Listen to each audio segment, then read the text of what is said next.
Okay, you can cut it. How do you not know this song? Yeah, of course I do. What's it from? It's To Sir With Love from, it's a Bond movie. Are you fucking kidding me? It's a Bond movie? Yeah. You didn't even look on your phone? You didn't even do the thing you could do on your phone to know that? So you don't know this? You don't know what it's called. What's the app called? I'll give you $50 if you know what that app is called. What, that you put on your phone it's Siri. No, it's not Siri. But first of all, no. See? No. This is what you do. Here's a song from 80 years ago. This is one of the most If you don't know it, you're an idiot. But you don't know an app that is current right now. This is one of the most famous movies in fucking history.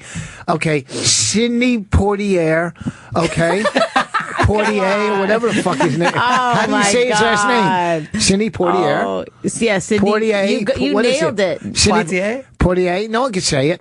Do you know what movie it is? Harrison, you know. Poitier. Poitier. Do you know what movie that's from? And you know movies. The only movie I know is Look Who's Coming to Dinner. No, it's Guess Who's Coming to Dinner. Guess Who's Coming to Dinner? That's what the neighbor said. Yeah, look at that guy.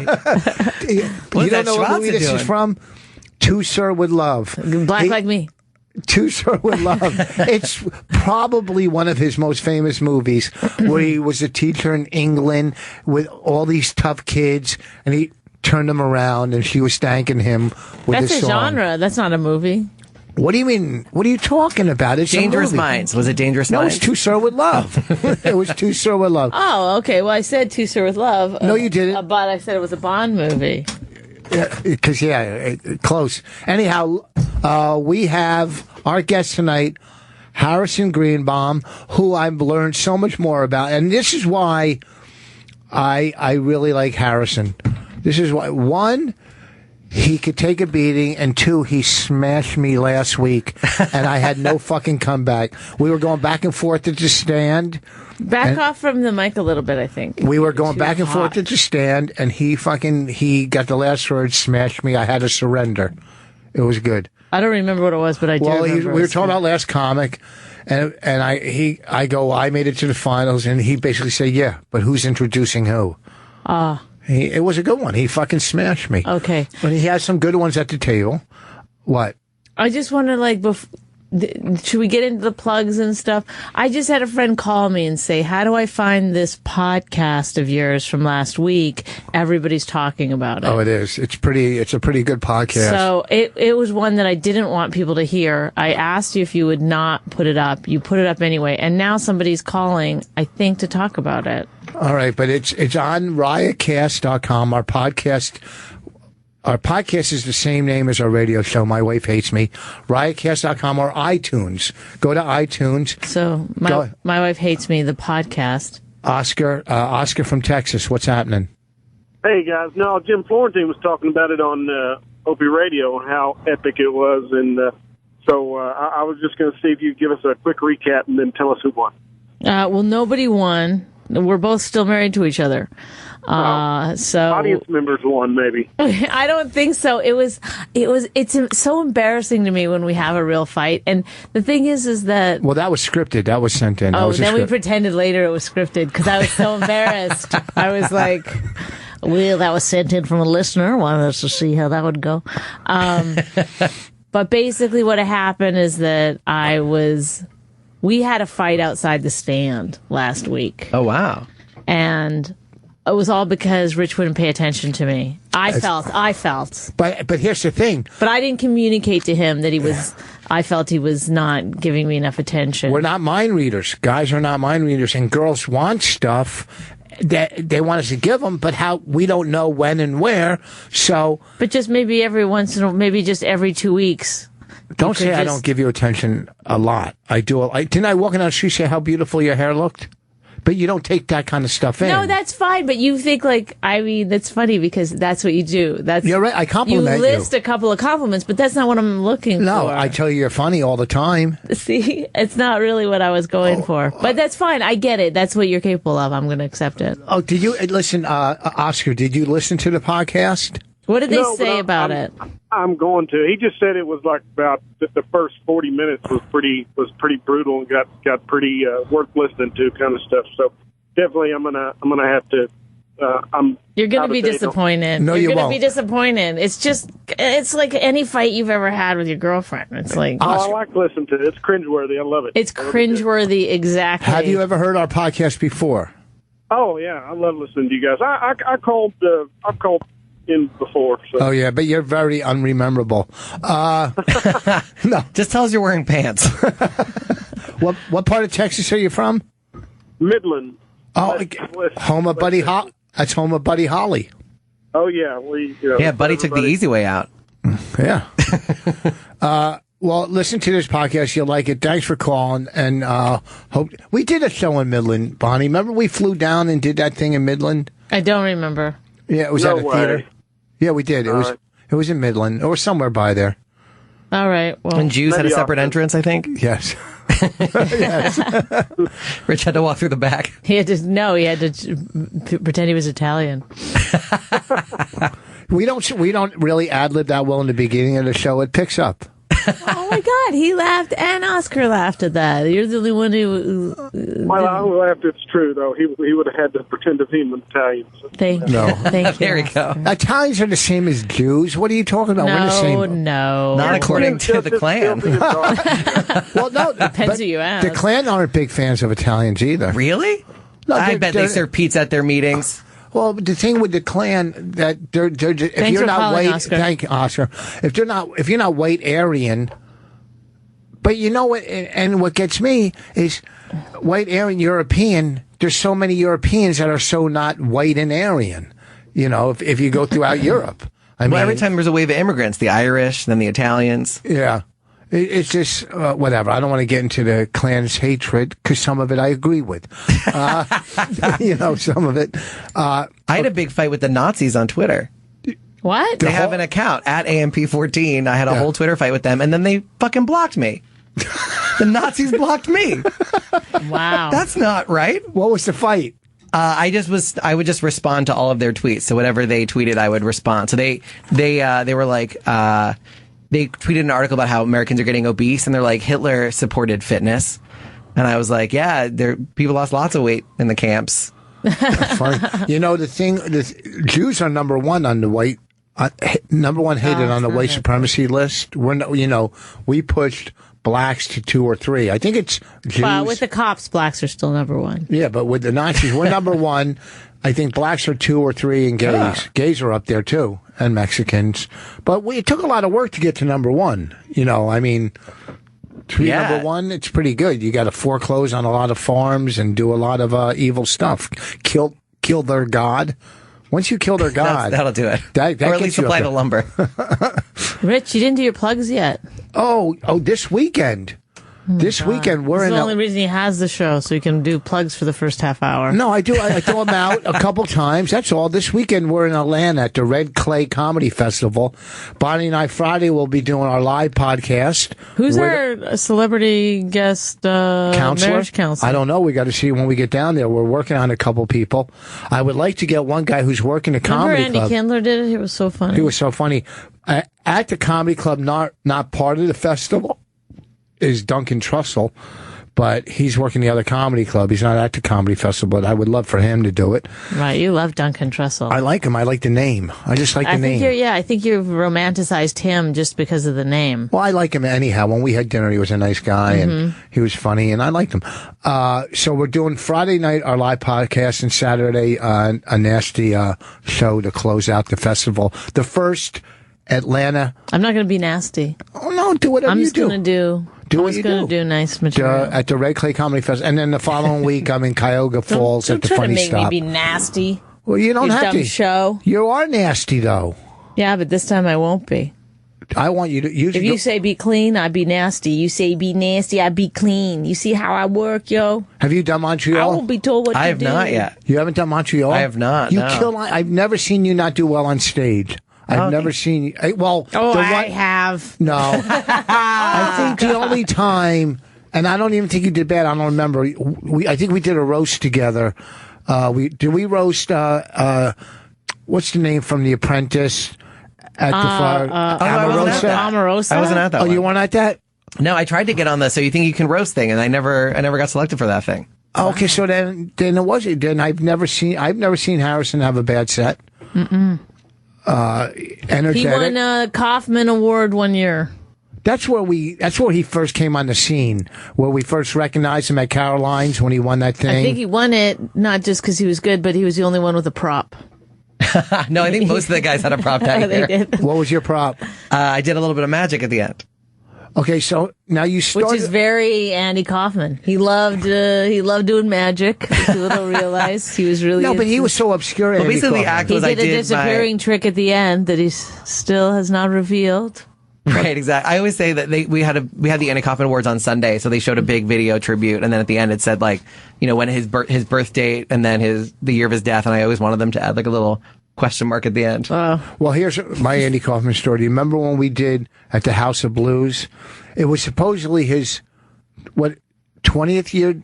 How long has he been dead? 20 or 10? 20 or 30? It's just been the 40th anniversary of his SNL. So is that he died in 1984? So that would put him at 30 years. Yeah, 30 years. So at his 20th year, he was supposed to come back. So they had this big fucking show at the House of Blues, and I hosted it. It was Norton, Odenkirk, and I don't know who the other comic was, but there was another comic there. And so before the comedy show, all these people went up and spoke about fucking Andy Kaufman. But it was an hour and a half of, and Andy this, and I mean, his mailman, his fucking agent, whatever, talking about a dead guy. And now it's time for the fucking comedy show, which is almost impossible to follow, So I walked out, and the first thing I go, look, I watched Taxi, and I didn't get it. I just didn't get him. Right? And half the crowd, and half were like fucking pissed off. I go, he's overrated. Nice. And then fucking Norton and Odenkirk killed. But we followed almost an hour and a half of a memorial. Those charity shows always do that to you. I did a show. We were repairing cleft palates, so it was like Operation Smile, I think it was called. I love that. And charity, they blew up a picture of a kid pre-surgery, so his face is all messed up, and they made it 7 feet tall, and they put the same picture on either side of me. So you had to do your set in between those two pictures. No fucking way. Oh yeah, and they're like, here you go. Here's the guy with nice lips. Yeah, and then I did a suicide charity where they're like, you can't talk about suicide, but they spent 40 minutes before talking about all the people they lost to suicide. I did one of those suicide charities, but I ended up, it was so bad that I was like, I'm going to commit suicide on stage. Well, see, I couldn't get around it. It was so bad. Yeah, I was like, I killed, but not myself. Don't worry. I did the same one you did, and isn't that awful? The guy that hired me, who was a friend, said they have a good sense of humor. So when I walked in, one of the ladies goes, "You want one of these shirts?" I go, "I'd rather be dead." And I got nothing. I got nothing. Oh no! But I was just trying to be funny. But that's a tough. That was in a rock club. In Maryland, sometimes everyone was just standing around. Because a lot of times at charity things, they don't come for the comedy. They just come to support, and then they want to talk to their friends and stuff. And then Matt from North Carolina. Hey, yeah, I just wanted to see if you guys heard what happened this morning on the Opie and Jimmy show. Why? What happened? What, with Jesse Ventura? Yeah. Didn't he? I heard a little on. Why he was on the show? Didn't he peek his head in or something and say I won or something over some argument? Yeah. Do you guys know what that's about? No. Well, do you? Are you quizzing us, or you don't know and you want to find out? No, I didn't know if you knew about. Lewis, do you know? What is it? He, in the middle of the show, peeked his head in and said that he won. It was a dispute between Opie and Jimmy and him over Chris, American Sniper. Yeah, where he sued Chris Kyle. Yeah, Chris Kyle was on their show, I think 6 years ago. He said that someone said that Chris Kyle knocked out Ventura, and that never happened. So in the book that Chris wrote, I know about that story. It's a blind item, so he doesn't say Jesse Ventura was knocked out that Chris Kyle knocked out Jesse Ventura, but it's very clear that it's him. Yeah. And so and then he said in another interview where he was like, I'm talking about Jesse Ventura. And Jesse was like, this never happened, which is the textbook definition of slander if it didn't happen. So he sued basically Kyle's widow. Estate. An estate so that to get money out of that. But in my opinion, That doesn't seem very nice. yeah, in my opinion, Right. just because some guy said, in my opinion, to go after the widow of a war hero, But after Kyle went on the show, his book sales increased a lot. it didn't increase $1 million what was it, $1.3 million or something he got? 1.8. 1.8. But he made all that money off saying he knocked out Jesse Ventura. Do you think he did $1.8 million worth of sales because of that one statement? Look, I mean, he was probably not wrong all to of it, lie. He's wrong to lie in the book, but maybe Jesse could have let it go. I mean, I don't know. Maybe Jesse could have just went on a couple of radio stations saying, "Hey, he lied." Did he really have to sue And he the ducked widow? his head in his Hasn't she suffered If enough? you were right, and you held on to that. I mean, she didn't write the book. You want to go back and What's that? you were right. Wait, say You again? held on to that for 6 years, and you knew you were right the whole time. Okay, so is that okay? He knew he was right. No, Jesse you're knew he on was Jesse right. Ventura's side, right, Matt? I'm not. I'm impartial. No, you're not.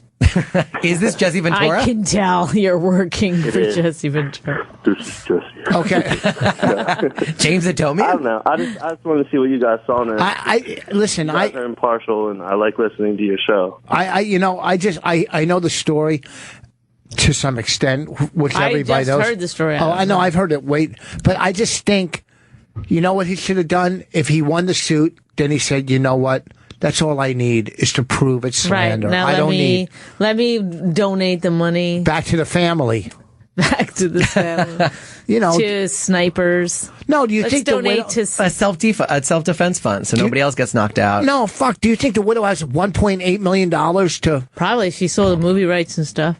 Whatever. I don't know. She was on the Academy Awards. Yeah. Well, whatever. I just think I don't know. Maybe Jesse needed the money. Maybe he was. Maybe he's. Wasn't she on Dancing with the Stars or something? Who? I don't know. I'm sure she No. will be. I'm sure she will be. Go to this guy. I don't know what he's talking about. The new Okay, host thanks, show. Matt. Thanks. Sam from Minnesota.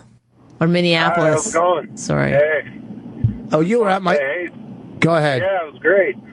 Just want to say thanks again. I brought 5 friends with me. They all were telling me the whole week before, you better be funny, and they all loved it. That I better be funny. Yeah, well, they hadn't heard you, and I convinced them to come along, and they loved it in the end. But yeah, I just want to say thanks, and I was wondering if it's like playing at a movie theater. Well, yeah, it's called the New Hope Cinema in Minnesota. You guys were sitting in the. If I was facing you, He knows the people all the time. Well, I They remember call it, five- and he's always listen. like, "You were wearing a flannel shirt off No. to the left." It's like I don't know how. I remember 5 Maybe I have guys. more people in my shows. I couldn't. I don't know how he I does mean, this. everybody in Minnesota. I know 5 That's his guys. superpower. I remember 5 guys sitting together in the back to my left from the stage. I remember 5 Yeah. guys. Was that you guys? Yeah, I saw you. Yeah, I watched you trying to walk in the door and on a Saturday night stumbling. Stumbling. I was Stumbling. stumbling. I probably tripped over my own feet. Trying to open the door that was locked. I was like, oh, there's Rich Voss coming in. Oh, that's the locked door.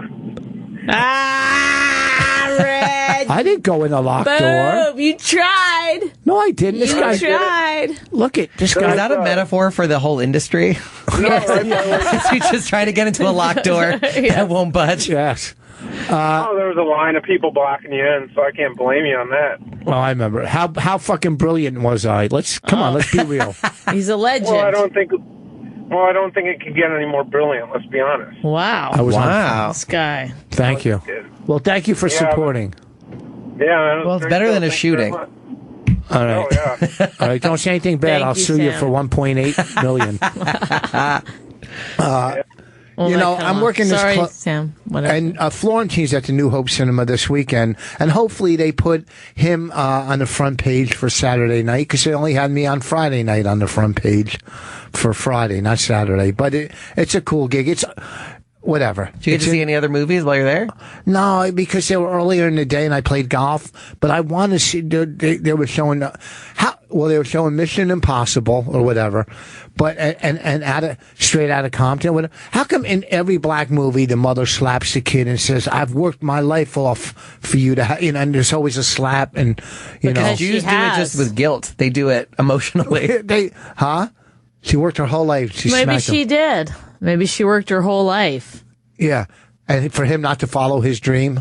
Yeah. Because in my culture, we're taught not to follow your dreams. Where? In Canada? Yeah, you're taught to just go and get a job as like a hairdresser or a school teacher. Something. Nail salon? Nail salon, sure, but not if you want to own the nail salon. Don't follow your dreams. We were in her. We went to her hometown once, and we went to was it a Mexican restaurant? Yes. And we ordered. No, it was just a restaurant, but they had fajitas there. We ordered the fajitas. And they came with the chicken in the fajitas came with teriyaki sauce on them. And then they had salsa on the side. And we were like, yeah, that's not how a fajita is. And you don't put teriyaki sauce in. The guy goes, well, no one's ever complained, eh? And they were very mad at us because we were like, well, this is not how it's done. Like Chinese, Mexican, they're all the same to us. Yeah, it's like, you want foreign food? You got it. And then how about the hotel bed? When we slept in a hotel that night and the bed was hard as a rock? No, that was... Nobody's complained about that before. That was from when I was... That was when I was working Canada on my own. Oh. It's all... Because I don't want to say too much because it's all in the book. Oh, okay. At the end of Straight Outta Compton, do they show what they've been up to since that I didn't see the movie. I didn't see the whole movie. Because they're very like gangsta, and then at the end it'd be funny if they just cut to Ice Cube and those kids movies he's done lately. Yeah. Over the credits, and you're like, now he's doing that. Yeah, where did he go from like fucking like Thug City to like, I think it's called Are We There Yet? It's like a road trip movie. Oh, that's right. That's right. He's done a bunch of those movies. He's done a lot of them. Barbershop. Was he in those? Yeah. I'm just going to name black Friday. movies and hope for the best. Soul Plane. Something Tyler Perry did. Okay, so you start now. How long have you been doing stand up? Stand up since I was 18. So 11 years. I don't know how fucking old you are. 11 years. Wow, you're young. Okay, so and how long have you been doing magic? Since I was about 5. No fucking way. Since I was a little kid, yeah. Like the little they bought you the magic kits. I got the little magic kits. I went to magic camp, which is a real thing. So you weren't popular at all. Yeah, exactly. Except at magic camp. At magic camp, it was cool to be a magician, but otherwise. At your magic camp, is there anybody that came out of there that became a lot of people came out there. But came out, but like, did anybody? Could you say like, the Louis C.K. of magic? We had David Blaine. Was in your magic camp. Was a magic camper. Adrian not at your magic camp? At my magic camp. Are you fucking kidding me right now? David Blaine was and Adrian Brody, actually, who came out of my magic camp. Wow. He was a magician? Academy Award-winning actor, Adrian Brody. We didn't know. Who would hide things in his nose. Very good sleight of hand. Yeah, he would pull a dove out of his nose. Right, exactly. He had a lot of room up there. So, Adrian, where was the camp at? In New York? When I went as a kid, I'm a counselor now. It's moved to Bryn Mawr, which kind of looks like Hogwarts. It's a beautiful campus, although an all-girls school during the year. In Philadelphia. So it's an all-girls campus, so no urinals for a week. But we were in Islip in Long Island when I was a kid. So then it moved to Philly. Yeah. And it's the same camp that... Yeah, same staff. A lot of people stay for years. Like, I was a camper for years, and now I'm a counselor. Wait, so you're I go back every year. Whoa. In the summer? For a week, I disappear and go to Philadelphia. And you teach kids. So how does the camp work? Like, when you were there... Oh, man. Does anybody at the cellar know this? I feel like the way I do it is it's the way a preschool teacher approaches her burlesque career. It's just like... but I've done some weird magics. I mean, I remember getting a call for a gig, and they wanted it's for deaf people. Yeah. They're like, is that going to be hard? And I was like, no, it'll be like the easiest gig I ever do. Right. They just had them pick cards. I'm like, I'm going to turn around, you show everybody. Then my friend in the back just screamed out what cards they were all taking. Oh, God, that is cheating. So when you were at Magic Camp, so you go in, and you're in the the beginner group. Right? Yeah, there's different levels. There's beginner, intermediate, and advanced. You're like a white belt of magic. Right. So you walk in very cocky. How high did you get up? To the top advanced level. You did? Yeah. You were with David Blaine up in the advanced level. Yeah, it's called advanced close-up. Did you think, oh, this guy's he's really gonna be somebody? Blaine is older than I am, so he was a camper before I ever got to camp. So he was one of the more success stories. But you call you guys self campers? We're campers. Oh yeah. What about Chris? Wait. Let's get more David Blaine stuff. I know. He doesn't know because he wasn't in actual camp with him. But, okay, so but David He Blaine came back as a counselor though. Oh. But they showed how he stays underwater that long. They showed how he breathes through the tube and everything. But when I saw him in New York. I had pictures where he was buried. That was his first big stunt. Yeah, he was. I was just talking to this guy, Bill Kalush, who is still David Blaine's one of his closest advisors. He runs this thing called the Conjuring Arts Library, and we were talking about why David Blaine even got into the stunts because he's a magician, and those stunts are more just about endurance and strength. And they were just reading about Harry Houdini, and they were like, "That he's probably the most famous magician of our time, or of all time." Jew. Eric Weiss is his real name. Copperfield, also a Jew. Jesus, also a Jew. All the magicians. Yeah. But Houdini got famous by doing these public outdoor stunts. So they were like, how come nobody's ever used that as a template? Right.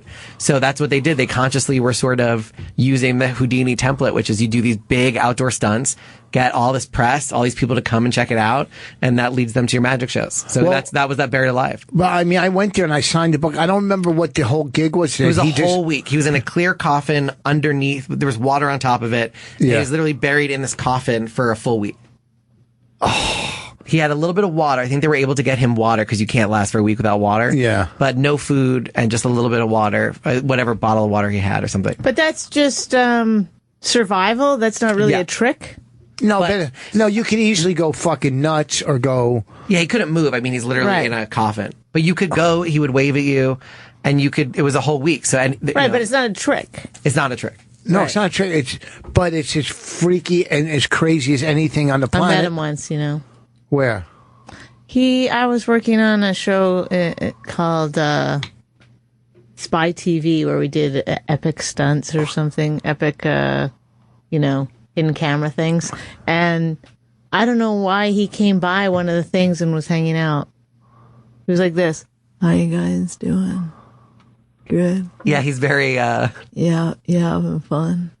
Did you see the movie? The Incredible Burt Wonderstone.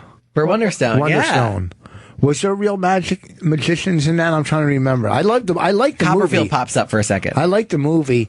It was Steve Carell. Jim Carrey was in the movie. The movie didn't do well, but Jim Carrey's not even the lead, but he gets the blame that the movie didn't do well. Yeah, and he's supposed to be like Chris Angel, so instead of being mind freak, he's the mind rapist. Yeah. And Jay Moore stole almost every scene he was in that movie. He was good in the movie. Copperfield, there was a couple of years where Copperfield had this bad toupee, which was very disheartening because he's supposed to be the greatest magician of all time, and he couldn't do the illusion of hair. But he used to come into Caroline's all the time and watch the shows. He tried to open a theme restaurant next to Caroline's called the Magic Underground. Oh yeah, I remember across the street and upstairs. And he was gonna, the waiter would come over with this empty dish and be like, and then you put the thing on, your food would appear, and it's supposed to be this whole magical experience. But he didn't get the money, the backing or something. It fell through. Yeah. I mean, totally. Well, he has enough money. He owns an island. Well, yeah, but also to open a restaurant on Broadway, you're not going to take that chance with your own money. And he couldn't get, because Caroline tried to open a theme restaurant. Do you remember that? Comedy Nation? Yes. and the problem was they didn't have real artifacts from comedy. They didn't have any, you go into Hard Rock, where you see fucking Hendrix guitar or Keith Richards. What are you going to do? It's like, this microphone was used by Elaine Boozler, and this microphone was they could get used signed shirts. I don't know. It's like there's no props for a comedian. It's just a microphone. No, this is one of Louis' 4,000 black T-shirts. Yes, exactly. No, they could have got some stuff. Comedy Magic Club has a bunch of stuff. On their walls, they have the thing George Carlin did one of his specials in. They have a bunch of Robin Williams things. I guess you could have some set lists. Yeah, you could have you could have fucking Janine Redder sets off of. You could have fucking Gallagher's fucking first Sledgehammer. Oh, that'd be good. Do you remember the wall? That was the only thing I remember about it, was that they had a wall where the waiters were required to pop their head out at certain intervals and do knock-knock jokes. Oh, like Comedy Nation? Yeah, this window would open up and the waiter would be like, "It's time for jokes." And then they would do a joke and then pop back. Well, I don't like those restaurants. In LA, there's restaurants where you go and then magicians just come by your table. I did that in high school, senior year of high school. it's like fun once, but you're like, thank you. And the big thing that people also forget. So I was at a Mexican restaurant called Pancho's, and every Saturday for a whole summer I did magic from table to table. But I was very careful that if I had things in people's hands, that I was cleaning them constantly, because there's some magicians, like, you put their props in your hand, and they just hit 5 tables, and now you're about to eat with those. Right. So I wanted to make sure, like, even just the sanitary thing has to be thought about. Can you do 3-card money? I can do some of that stuff. Oh yeah, I've only used my powers for good, but can you could do the 3-card? Oh yeah, and some poker stuff too. What do you mean some poker? Like what? Some good like poker deal, different moves for that.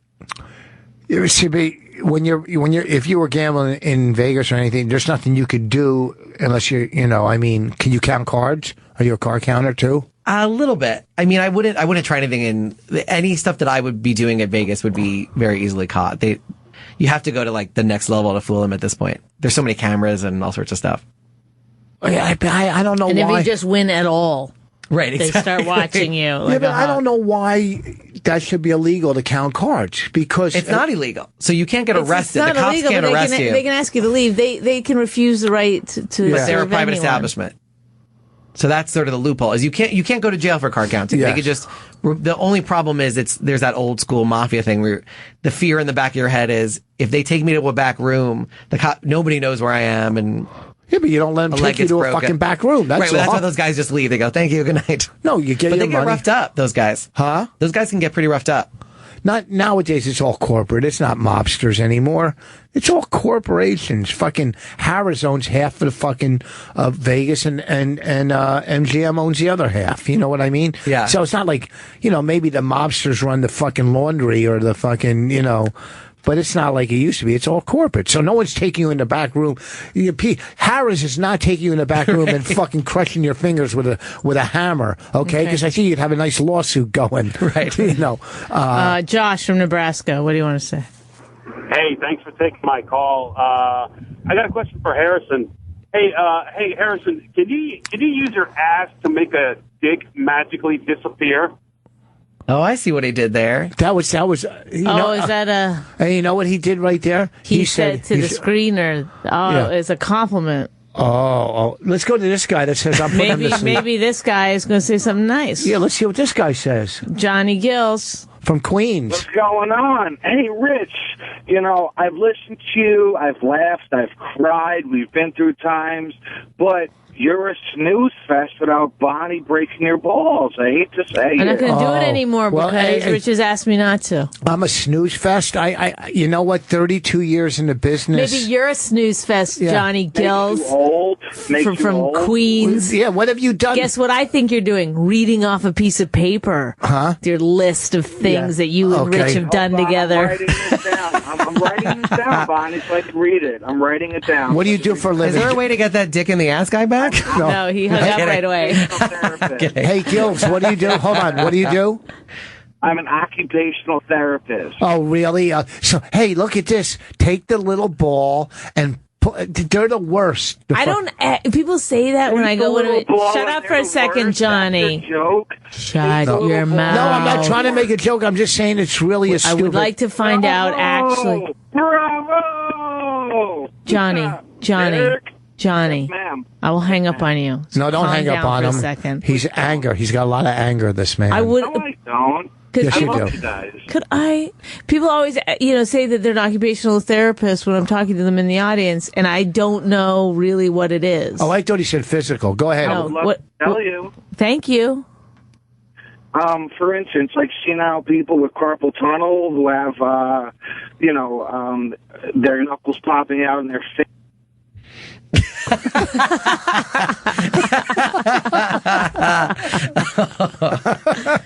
I thought he said physical therapist. I didn't even hear him. A lot of you know what's funny when people call and yell at you and they go, "No, I love you guys." Well, how do you treat people you don't like? Yeah. How do you? I mean, right? How is our fan base so mean? Can't we get a nice caller? Because I do.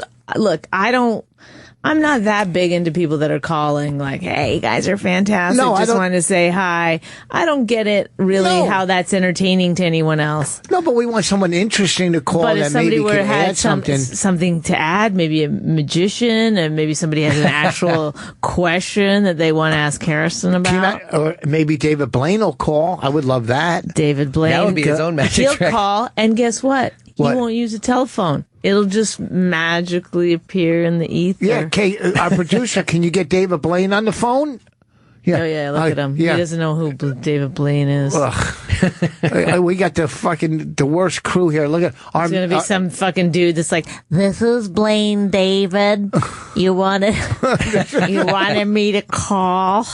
Look at he's back there writing fucking notes, or I don't know what he does. I don't know. I see a lot of papers. He's filling out applications for better jobs. That's true, what yeah. he's doing. That guy walked by, looked like David Blaine. Look, we're gonna talk a little more with Mr. Greenbaum, and then we're gonna save people's lives tonight. If you have a relationship problem, A drug problem. well, I don't like the drug I problem. do. ones. I like helping people with drug problems. Maybe that's what I like doing. You know what the problem I have with the people with the drug problems? They always call and they're like, I need help or whatever. And you're like, well, you should go to rehab. I don't know if I do need rehab. They're always like, They're in denial. They won't just don't do know. Well, If you're at the point that you're calling a radio show, you probably need rehab. Yeah, you need something. this radio show Yeah. of all the like, I'm sure there's like a Dr. Phil or something on one of the channels here That you could call. Sirius that you could call. But they don't want that tough kind of fucking love. So the first club you started working in New York was Caroline's.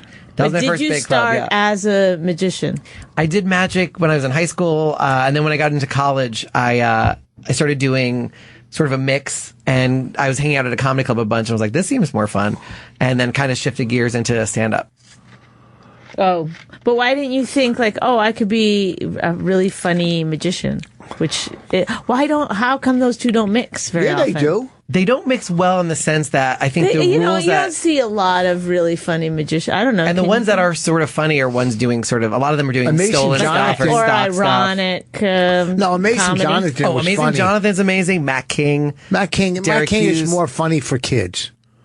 He's a cleaner show, absolutely. He's cleaner. I took my kids to see him. I worked with him. I know Matt. Yeah, he's but I great. took my kids to see him too when they were this big in Vegas. But he's a guy who started in the comedy club circuit. When Yeah. Rich is saying this big, he's pointing about 3.5 feet off the ground. But Amazing Jonathan, who was Unbelievable. now when I don't know if it was Fox or whatever network came out with let's bust magic tricks Yeah. and show people. How furious were fucking guys at work and make a living out of that, and they're coming up there and saying, "Well, this is how they do the trick." That's as scummy as anything you possibly could do. I think it hurt some people. I mean, I think it hurt the bad magicians more than the good magicians. Most of the tricks they revealed were sort of standard stuff that I think anybody, and nowadays with the internet, it doesn't even, that kind of special doesn't even matter. You can Google anything at this point. But some of the explanations too were wrong, which was kind of funny. So like they had this great explanation of how you levitate a lady, and they showed you how to do it with a forklift. So like my friend does it in a show, so people were like, "Where's the forklift?" They think he like brings in a forklift to do his shows, so it makes him look amazing, like he has the Right, money right. and time to transport a forklift wherever he goes. So do you some of the levit- methods were not accurate. But levitation, when they do the fucking ring around Yeah. them and everything, that's pretty amazing. Well, the other night we saw that guy at that outdoor festival. Yeah. God, what was his name? I forgot his name again. Jason Bishop. Jason Bishop, thank you. He did it, and there's no back wall. Right, So exactly. he's doing this. I thought that was pretty amazing. I didn't see him levitate. He did levitate someone. I wasn't there. You saw that? Yeah, and he also put somebody into a tiny. He made someone disappear In a tiny someone box? In a tiny box. In He's your a pussy? metamorphosis, too. What do you mean? He put somebody in your pussy or in In my pussy, I later. I didn't even know it happened. I went into the porta potty and I was like, "Whoa! I didn't know you were in there." she has a tiny box, and we. Yeah. Thank you for explaining a joke. A lot of people don't get my humor. I mean, Humor. okay. Well, we're getting a lot of calls. We're getting a lot of relationship calls. 'Cause Relationship is people good. need their lives. But anyway, without a back wall, don't you think that's hard? That must be hard. Oh yeah, I mean I've helped. People I've can helped with- seeing from 360. I've done my first time I really ever premiered my one-man magic and comedy show was at UCB, where the sight lines it's that C shape. Yeah. So they basically can see behind you. So we had to design the whole show that if you could see the back view, it wasn't giving away any of the tricks, which was a challenge that really only affected about 8 people, but making sure those people had as good a show as the people in the front. Well, it must be hard for magicians now because you know so much about how it works. Like, I think everybody's seen something about, how the thing works. He just said that on the internet, on Google. He just said that. Who? Harrison. Oh, I wasn't listening. Although the new thing now is you flood the market with fake explanations. So like if you release a trick, so a lot of people sell magic tricks and they'll purposely release a ton of videos of like 12-year-old or just people explaining quote unquote the trick, giving the wrong explanation. So that when you go to Google the trick, you get like 12 different versions of that trick, none of them being how it's actually accomplished. I know, but you're still staring now. Staring really close. Like to try to figure it out. Like it's not, just wow, Well, you're looking behind the curtains. Are Penn and Teller well respected? Oh yeah, they're amazing. Because when we saw them in Vegas, we thought it was kind of fantastic. Didn't you think they were great? I thought it was okay, but why can't I say I thought it was more of a Vegas, almost a kids type show between a kids show and an adult. You know what I mean? Mm-hmm. I think. If it wasn't Vegas, if I saw them like when they were in New York, it would be more of an adult type. You know what I mean? They caught the bullet in the tooth. They caught the great trick. Huh? That's a great trick. I know how they do it. I saw it on Ed Sullivan a million years ago. Right. Well, that's the problem with one of the reasons I was attracted to comedy over magic is comedy. You have to write your own jokes, and if you don't, people will catch you and beat the shit out of you, which is how it should be. In magic, it's the people are constantly stealing, and nobody really gets in trouble for it. It's not as the art is just much more. I feel like stand-ups are much more artists than magicians are in general. You take somebody like that, the magician we talked about earlier, Kevin James, who's world famous magician, who writes tricks and sells them to other magic acts, and has a lot of his stuff stolen. His stuff. I saw him with do a cannonball thing. That was amazing.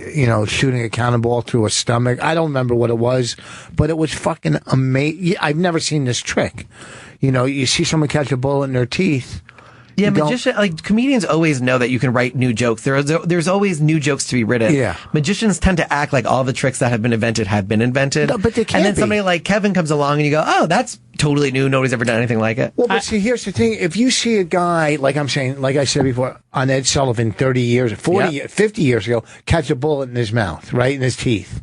Then you see someone do it now, you're going, well, that's not a magic trick because it's been done for 50 years. Well, you still have to perfect. The thing about magic is that you still have to perfect the thing.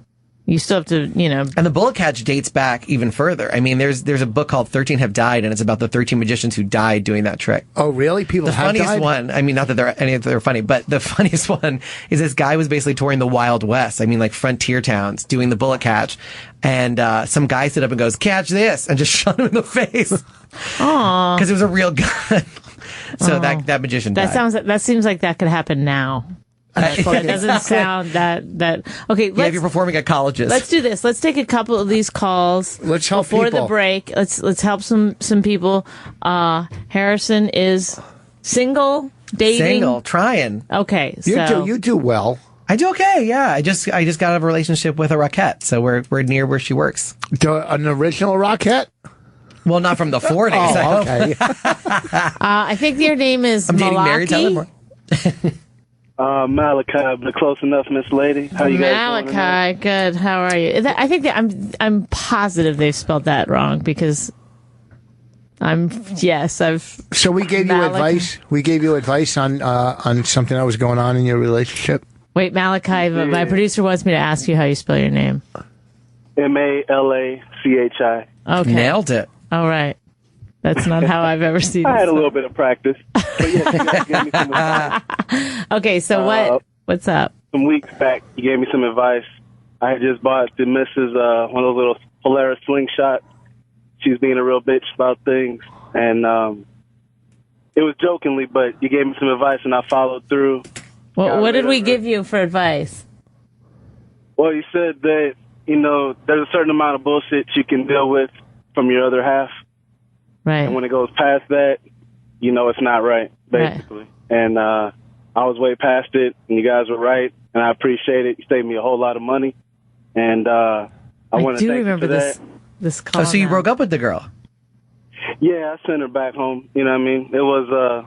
You sent her back home, like to Russia? terrible. What happened? Egypt. To where? Yeah. Egypt. You sent her back to Egypt? Yeah. Well, when he's done, he's done. Wow. She's not even from Egypt. She's from New Jersey, but he said, get on the fucking You know plane. what? Here we go. You're going to some pyramids. Well, she's much happier, or so I read. But Well, you solved a relationship Also- and an international murder. That's nice. absolutely. So- And the Harrison, I started with sleight of hand, and it got me into marking pickpocketers, and it helped me start my security company. All right. That's awesome. I always like to hear that a magician, current or former, is branching out into other things because it can be very lucrative. So keep up with the good work, and I look forward to seeing some of your stuff, man. Well, I'm thanks, glad man. things worked out with you, man. Thanks for calling. Thanks, Malachi. All right. I wish I could send Bonnie is that back okay? to. I think I could send Bonnie back to Egypt. I don't know how he did that. It's probably I don't know. I think she left him. Do you ever pickpocket anybody? I have not. We in Magic Camp sometimes we practice. So like we rather do a body load, which is the opposite, where you put something in somebody's pocket, because you could achieve more with that. Where you're just like, by the way, look in your pocket. I'm like, holy shit. But I didn't do a watch steal. I had the fake thumb, and I used to do the handkerchief in here. Ooh. And I was a big hit at the parties. As my friend Mike Ben says, go to a bris and just throw that in the air right at the right time. Greg, DC, go ahead. Hi, Bonnie. How are you? Good. How are you? Why do I have no idea when I talk about magic? I'm asking Let him. questions. Why don't you? People don't know Rich, you're reading just off the shut thing. up, You please. shut your You're fucking. not Wait, reading it. hold on. Wait. Listen to me, you motherfucker. You don't call my How do you show. know I date single moms. Listen to me, you Yes, I am a cunt. You don't motherfucker. call and tell me to shut up on my show. You say, excuse me, I have something to say. Now go ahead, Hadn't fuckface. said shut up yet. Fuck your face. Said I said it. If you want me to say it out loud, I will. Go ahead. Rich, first of all, love you. Love the show. Thank you. You're welcome. I'm calling because you said that somebody did a magic trick 50 years ago catching a bullet. Somebody Yes. doing it now means it's not a new trick. That means your entire act is hack. Hey, No, that's it. whoa. No, Back up, Greg. I'll Back tell it you up. What I'm saying is that Rich is doing new takes. No. No, he's No. not. No, he's not. Rich is an original. I talk about my life. I talk about me. So how? And so do other people. They talk about themselves. Yeah, They but, talk about themselves forever. Yeah, but They're that's- not firing the same bullet from the same gun at the same person. You're No. not talking about the same life of the same person. No, you're comparing apples to oranges. It's totally you. wrong, because you know what? Somebody can learn how to do that magic trick. Somebody can learn how to catch a bullet, And but no somebody one. learned how to be a comedian. No, you can't learn. You can't really learn. It only comes from experience, and you can't. No one can really teach you to be funny. You can't. But you could be taught. You could be taught how to play guitar. You could be taught how to make an ace of spades disappear. But you really can't be taught how to be funny. But no, not everybody can be taught how to be a magician. Not everybody can. I could chime in and just say well, first of all, some of Rich's jokes weren't Ed Sullivan, but I think they said darky. But there's, in magic particularly, there are some people who are doing tricks that are 50 years old. They're just doing them exactly the same as they were done 50, 100 years ago. Those people generally aren't pushing the art much forward. But in the case of the bullet catch, I do think Penn and Teller's is significantly different. But to Richard's point, there are a lot of magicians who are doing tricks that are 50 years old and haven't changed them at all. Okay, now if that was Rich's point, then Rich is not stupid. Yes, that was my And I owe point. Rich an apology. Yes, that was But my that point. wasn't said. Can we hear your apology, Greg? Yes, Bonnie, I'm sorry you married Rich. Thank you. I like Greg. 141 IQ, my new CD. Yeah. Okay, listen. Relationship advice, or if you want to talk magic, or if you want to talk comedy, or whatever you want. It's 866-969-1969. And don't forget, this weekend in Atlanta, you got to come to the Red Clay Comedy Festival. We're doing our live podcast on Friday, the Nasty Show on But Saturday. there's lots of really great comedians there. You should Some guy shooting an hour special there on Who Thursday. is it? You Look didn't it tell up. me. Look at producer at the Red Clay Comedy Festival on Thursday. Who is shooting their hour special there? Walker, go ahead. Hey, Rich, Bonnie, how's it going? What's going on? Not too much. Hey, Harrison had a really good line that went unnoticed. So talking about catching the bullet in the face, and he said, the guy got shot and killed because it was in the Old West. And then he went on to say, it'd be like a lot like performing at a college. A lot like what? Yes, thank you for picking up on that. I said, yeah, that would happen nowadays if you perform at a college. Oh. Because of all the college shooting. Yes. Well, I didn't hear the line, but now that I've heard it, I'm offended. And thank you, Harrison, for being here. But we gotta go. No, you're right. Thank you. Anytime anybody says something that other people don't hear on the show, I think you should call in 866-969-1969. And let us know what we didn't hear. Let us know what we've missed. This is how jaded we're getting from college shootings. Like, it's so fucked up now. This country, what happened in Oregon. It's empathy fatigue. We're tired of feeling. Harry Potter was attacked every single year he went to Hogwarts, and he was still safer than if he was at an American college. Yeah. Okay. But here's well, for a woman going to college might be the most dangerous thing on the planet. Yeah, you have guns and dicks to worry about. Yes, they're being raped constantly, and they might get shot also. Did you see at Texas though their response? So I did a show, and literally this woman came up to me afterwards. She'd seen me before. She came back, and she's the dean, I think, of University of Texas, where they have open carry for college students. So college students are allowed to have weapons on them at all times, but and they are. But they can't rent a car, right? So she's obviously there are a lot of students who are terrified because now there's just tons of students with guns walking around. And so in response, a lot of the female students are carrying dildos, and I saw that. So open carry basically for dicks. Now Rich now is people very are upset. literal, so he doesn't understand why they would do that. I get it. You do? I'm just thinking about what kind of school lets all their students. I don't know why these schools don't have armed guards. Well, it's not the schools; it's the Texas. I mean, the school can't do anything. Colleges don't hire ex-vets or whatever to patrol the campus, or you know what I mean, or even metal detectors in these doors. And I don't know what it's going to cost to prevent these tragedies. The one that happened in Oregon was then one happened in Arizona. You're going one person was killed. You go. 10 last week. You know what I mean? Right. So you're sitting here, you're so jaded, and you're so depressed and upset about these things. You go, what? You know what I mean? Yeah. And I'm not trying to be funny. I'm not trying to be funny about it. I'm just saying it's getting out of control. And your Bonnie was right. You're so fucking jaded after hearing it. So how are they not coming up with any solutions to stop this? Yeah, and they keep adding loopholes. I mean, I have a joke in my act about it, but Texas and Michigan, you can get a hunting license if you're blind. Why was that worth legislative time to make sure blind people have the right to shoot things? Why shouldn't blind people be able to go hunting? That's funny. You got to feel the face of the animal first.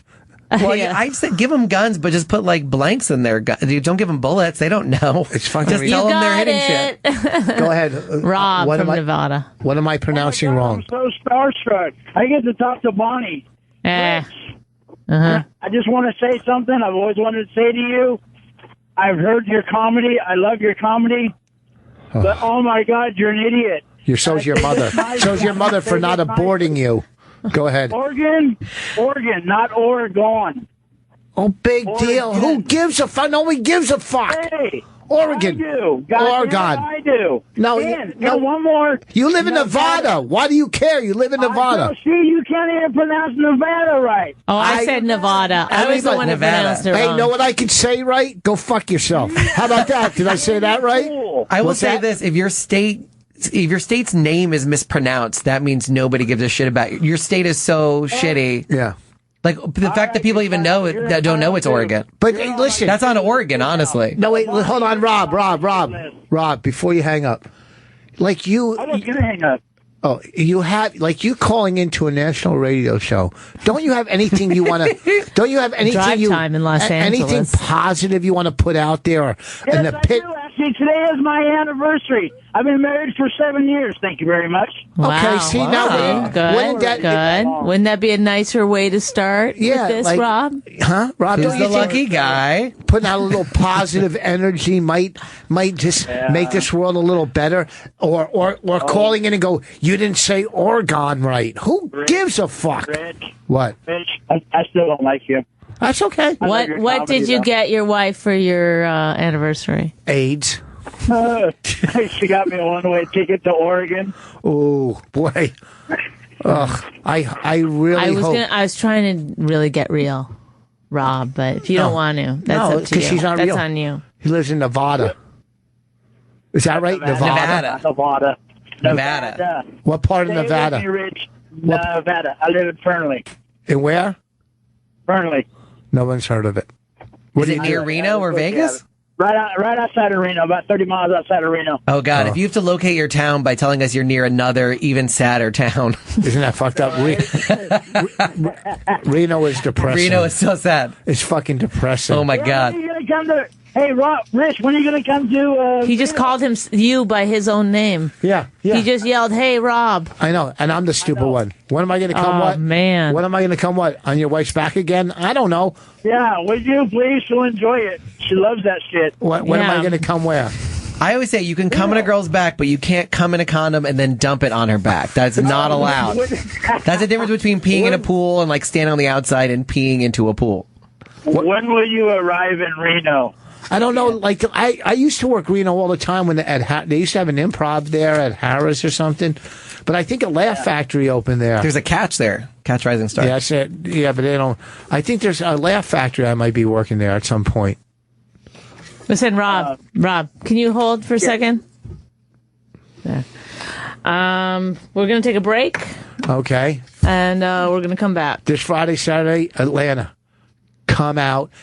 The following weekend, I'll be in Cuyahoga Falls at the Funny Stop. Do you have anything on the road coming up? This Wednesday, October 21st, I'm headlining Caroline. So check it out. It's 8 o'clock. Cool. Wednesday, October 21st. And if you just do my name, Harrison, that's the promo code. It's like, I think 50% off. So, Do you go on the road at all, or do you stay mainly in New York? trying to get on the road more, but Yeah. it's been mostly New York based. Cool. Yeah. Go see him. I've never seen him fail. I'm not Wednesday, lying. I'm in Calgary.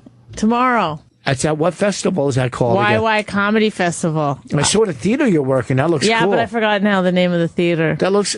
What? It's tomorrow night at 7 in Calgary. And if you get So there, look it up, Google it. Just and don't order go. the Mexican. Go. All right. It'll be fun. And come see us. Bye. We're taking a break. We'll be back. We're gonna go get coffee. We will be back. We're fucking gonna be back. We are back, folks. Give us a call. 866-969-1969. That's 866-969-1969. Listen, I want to apologize, especially if one of my good therapist friends are listening, for my outbursts of cursing and saying nasty, vile things. But it wouldn't hurt for us to get a call with just a positive, some add to this, add to the radio show. Bonnie and I do a podcast every week. We do a radio show every week. Sometimes we just run out of fucking things to talk about. So maybe that's why we take calls. So maybe you could add something positive. Hey, guess what happened to me today? Or guess this, or guess that, or I saw this person, or I saw that movie, or anything positive.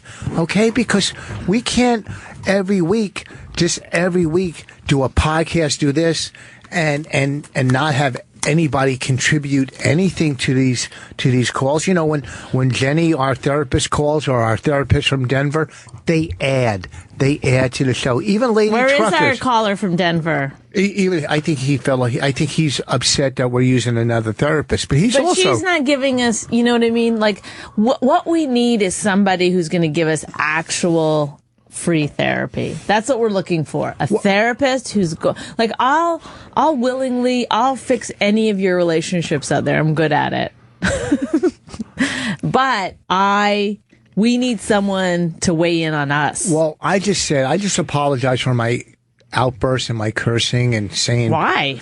because it was not a way to handle it. I'm going down to their level.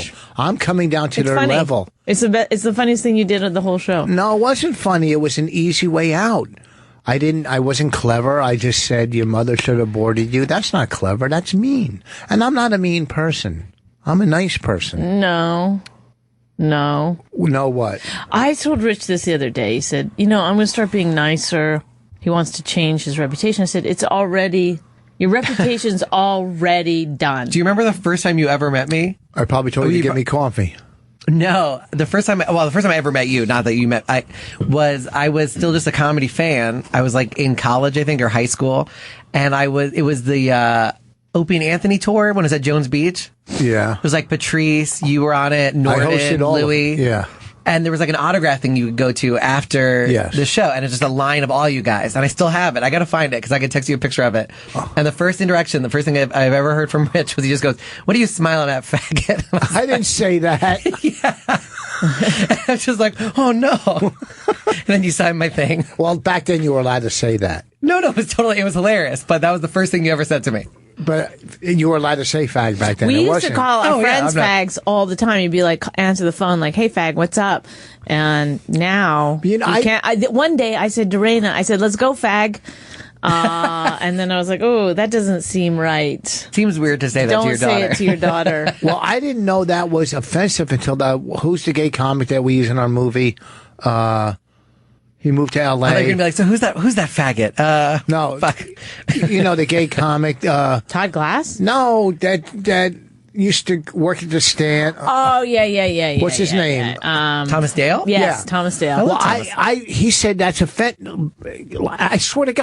I swear to God, I didn't know. Maybe 3 years ago, I didn't know if you said fag that people were offended by it. For maybe I live under a rock. You really didn't know that? I swear to God, I didn't think, because I always heard gay guys call each other fags and stuff, right? Oh, so you're like, I'm gay, even no, closeted. Well, it's like black people in the N-word. Yeah, but okay, here's the thing.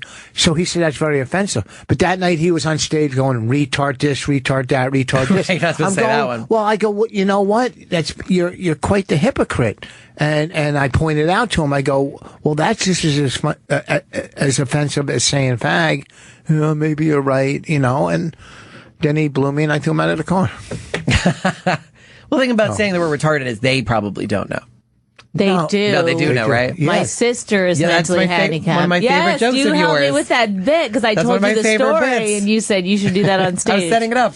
Oh, which you do. Which I do it on stage, and it took a while for but it works really well now. Oh, good. It's a great joke. It's so good.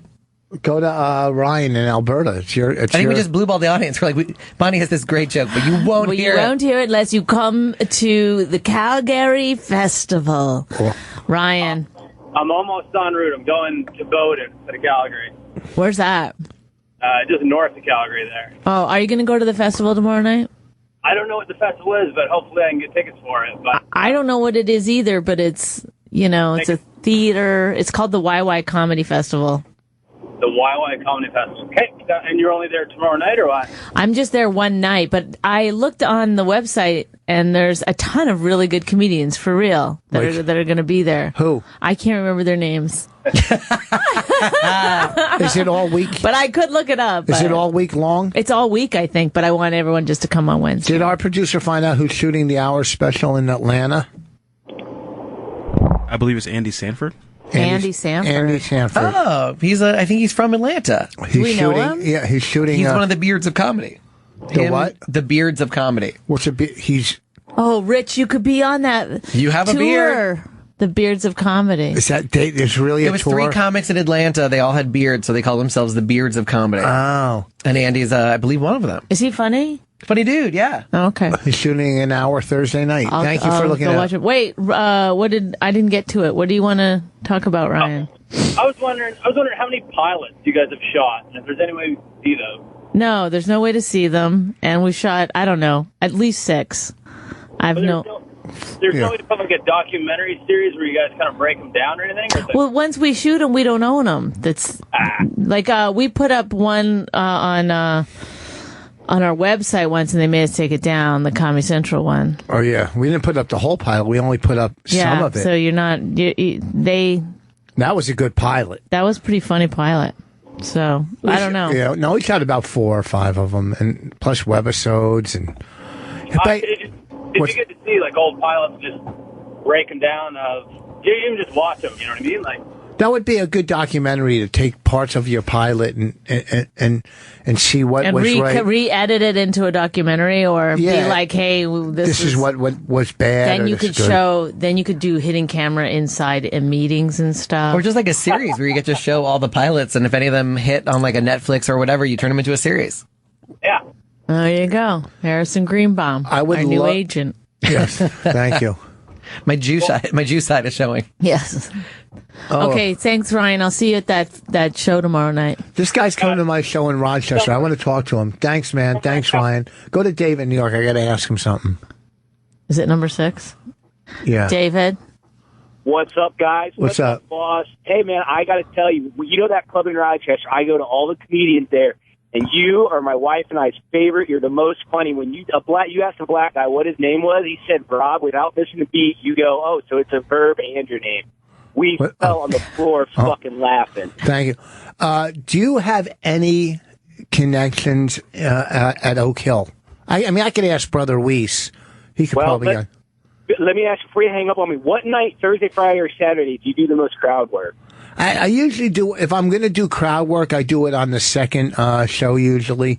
The first Second one show. Yeah, the first one I do mostly material. Okay, and go to the late show. Yeah, and then the second one I'll do more crowd work most likely on the second one. I love a show that you do crowd work. And I got to tell you, I don't golf. I'm with Vos and Bonnie. I'm a CrossFitter. I can hook you up with CrossFit, but I do a real sport. I don't golf. Yeah. You know what? It's not even Rochester. It's when I'm in Cuyahoga Falls. I want to get on Firestone, and I played Oak Hill before, and then I played another course. I don't care. I'm hanging up on you. I don't care. Okay, good. Thank you. Thank you for the golf talk. Really, alienated him. Yeah. There's someone who saw us on Red Eye last night. Go ahead, Brian. We were on fire last night. Hello. Hello. Yes. Hi. Hey. I caught your guys' Red Eye clip. I thought it was magnificent. Thank you. Thank you. Did you watch the whole show or just our end clip? Just your clip. Just your however many minute segment it was. Well, we were on the whole show, by the way. But thank you. But they did a special thing with just us for some reason. Yeah, that's what I'm talking about. The one with just the two of you. Yeah. Have you done Red Eye yet? I haven't yet. Now it's Shalou, who I love. You got to do it. Oh, you so can fun. easily do it. I just gotta email him. It's the most fun show to do, and the fans are so good. I never talk about anything I do like this, but I don't know why. It's so silly and fun, and you get to just. And Shalou's great, and so was Greg too. When Greg was Shalou, amazing. Shalou is fantastic. He's the best choice. Like 5 or 6 years ago, I gave him. He asked me for my business card, which has my face on it. So he put it on his desk, and his daughter found it and basically made them put it on their mantle. So I think I still might be on his fireplace. His daughter literally threw a tantrum because he was like, "I'm not going to put it in the family photo." Right.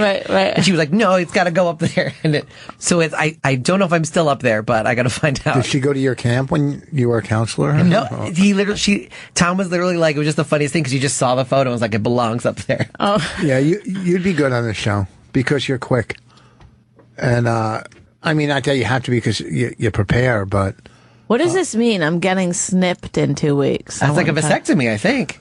All right, all right, that's a good one. Nate, go ahead. Hey guys, what's going on, you fags? Hey. Are we allowed to say that if it's You're the one who's about to get neutered, buddy. We're not fags, we're kikes. No, but listen. Can I just say this? If you're using it as a term of endearment, can you say it? I love you guys, so that's kind of like an endearment. Like that's what I used to say to my friends, like, yo, fag, what's up? Like just to people I loved, that was like a term of endearment. I don't know. It doesn't seem to me. I think it's how you use it. Like you say, I think it's the verb you use before it. Like, hey, you fucking fag. Oh, yeah. Or the adjective. It's probably bad. That's not good. I meant the adjective. I love you. You dirty fag. Yeah. No. Yeah, you're right. Hey, but anyway, I'm getting snipped in a couple weeks. I'm super excited. How old are you? I'm 39. So why how many kids do you have? A couple. How many? I'm sick of using condoms. I'm sick of it, man. I'm sick of it. But how many kids do you have? I have a couple. 2. So, I would never do that. Are you getting the Why? reversible kind or like the permanent kind? Who cares? The permanent kind. I'm done, man. No more kids. Oh, wow. Yeah, but see, I thought I was done, and then I met Bonnie, and I had another kid. Even when I was a little older, and I wouldn't trade my daughter in for the world. I would not trade your daughter in for the world either, but I'm done having kids, man. You don't know that. Well, but here's the thing. Once you have a kid, of course, you're like, but before you have it, you can be like, I don't want any more. Yeah, I mean, and although I will say this, I wouldn't have married Rich if he could, if the kid thing was a deal breaker. Are you married? Are you like in a relationship? Yeah. Oh. How does she feel about it? She feels the same way. I mean, it's awesome. I mean, I think people do it. My sister and her husband. I mean, they all got it done. Really? Yeah. Come on, when you get to my age, I'm sorry. I mean, you don't want to use a condom anymore. Give me a break. Yes, I do. It holds me. It makes me last another minute. That's 2 full minutes. That's that doubles the time. 2, 1.5. But I turn the condoms inside out, those ribbed ones, because that's my pleasure. I've heard it. Why don't you have? Why can't it was on the Ed Sullivan Show 50 years ago? Can't your wife put one of those little trampolines inside of her? What are these? Those diaphragm. Yeah, she can get a diaphragm, an IUD. Yeah. An IUD. This way you could track her. Have you guys ever used the female condom? No, but they're comically. They're comical. I've used them before. They're so big. They're insane. You can use the packaging as an overnight bag. They're wonderful. Yeah, they're. Nobody wants to hear about your fucking condoms that you used to use. Nobody wants to hear that. Well, I dated a guy who had a little bit of ED issue. What's ED? Erectile dysfunction. Yeah, so we had to use the female condom because. Oh God! Yeah, Jesus Christ! Come on. What? But how is that different? It's still a rubber thing in there. I know, but it didn't like lock in on his penis, so it was, there's like an anchor that goes in. How'd you get it in your ass? It's like a weighted. No, come on. No, it's not that romantic because you have to get a OBGYN to come in and put it in. Yeah, that's the thing. I don't need her or him coming in. Yeah, but IUDs last 10 years. That's so immature. Why would you put an IUD inside? I mean, I don't want to kill her. I just want to. You're not going to. Whoa. I don't think you're going to kill her. I hope that's not. The last 10 years? It can. You can take it out, but. No, an IUD? I mean, Jesus Christ. An IUD. Crazy. He's making a joke. It's like the weapon. Oh, like one of those improvised explosives? IUD. I mean, I want to have sex, but I don't think I need to take it that far. Are you a comedian? Yeah, that's my other job. I play on TV. I did sleep at a Holiday Inn Express last night, so, Anyway. So. I was going to say. Cut this guy loose. I don't give a fuck about his cock. Right. Go to Lady Trucker. Nobody cares about your cock. I hope they cut your tongue out, you fucking useless piece Lady of shit. Trucker, you're on the air. Good evening. What's going on? Good evening. Hey, Rich, I was really impressed by how you got Cindy Portnay's name correct. It's whatever the fuck. Poitier. How do you say it? Do you know how to say it? Portier. It's like a French. Cindy Portier. There it is. There you go. Boom. What did I say? What did I say? I don't know, but it was really wrong. Isn't that song beautiful, though? Yes, it's a great song. The movie is really slow, Bonnie, so, if you're ever having problems sleeping at night, just go ahead and put that movie on. Okay. Why, you think that's a bad movie? You think To Sir With Love was a bad movie? She said it's slow. She didn't say it was bad. No, it's a good movie. It's just really slow. Yeah, it was shot years ago. It's, but I mean... Michael Bay can remake it with robots. Probably. I have a question for you, Bonnie. Mm-hmm. Joe Matarese mentioned on Anthony's Cumia show today that you guys had done a show up in a mental institution or a sane asylum. Yes, that's right. Can we hear about the horrors of that show? It was pretty bad. Okay, well, first of all, I brought my daughter, which no one told me. First of all, I looked up online and I thought it was a mental institution that wasn't, it was just like a building that it wasn't active. Yes, thank you. It wasn't like a real thing, but it was a real thing. And when I brought my daughter in, they came rushing over and they're like, "Get her out! Get her out!" And I was like, calm down. I got scared. I went on the defensive. And then there was this whole big thing about how don't you dare charge my daughter. And she started crying. And they were like, it's for her own safety. Because obviously there's people in there that are dangerous. Shouldn't be around children, you know? Right. So then I had to get someone to go take Raina out. You know, in the grounds or there's not like a padded room they could just kind of like who watched her? Who'd you get? Actually, it was my mother was there visiting, and then you brought your mother to the show too. Yeah, I didn't know it was really in a mental institution. I didn't know that, and so then we went in and whatever. The show was very odd. I got proposed to 2 or 3 times during that show. I said, because they didn't know you had a kid. I said once, yes. It was one guy, just 4 different personalities. No, they heard I had a kid. That's why they were proposing. No.